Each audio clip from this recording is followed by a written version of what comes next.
সকালের নাস্তা, তাই মা ও মেয়ে একসাথে খাচ্ছিল। তখনই দেখলো যে দাদু অনেক বিষের থেকে শুধু সবজি খাচ্ছিল। তখনই বললো যে মা, আমরা কেন মাংস খাচ্ছি, দাদু কি কিছু খাবে না? তখনই সে বলল যে তুমি খাও, এখানে যা আছে তা খেতে থাকো। উনি অনেক খেয়েছে, বয়স হয়ে গেছে, অনেক খেয়েছে, এই অবস্থা যদি ভালো খাবার খায় তাহলে আরো শরীর খারাপ করবে। তখনই নাতির মনে একটু কষ্ট এলো, বলল যে তুমি বেশি কথা বলিও না।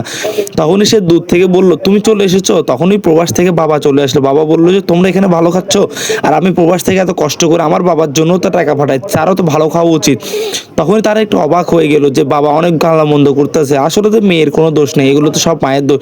মা বললো যে তুমি বেশি বুঝো, মা বাবাকে তো সবসময় ভালো খাওয়ায়, বাবা হয়তো অসুস্থ সেই জন্য খাওয়াচ্ছি না।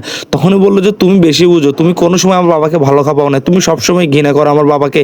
তখনই নাতি তখনই নিয়ে আসলো এবং সেই খাবারটা সে দূরে গিয়ে সেখানে বসালো, বললো যে তোমরা যা করেছো আমার বাবার সাথে ঠিক করনি।